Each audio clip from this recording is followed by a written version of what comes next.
Guys, our food for today is sinugba and sinabang tinoa. Look the fish. Diba?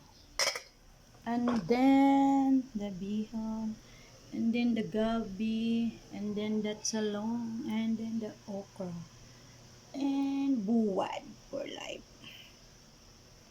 And saging. Have a saging, a lot of saging. Ito niya, Ate Ali. Yummy, and that's a me. I will taste it. Shut up, it! Yummy. Thank you for watching. Sayonara.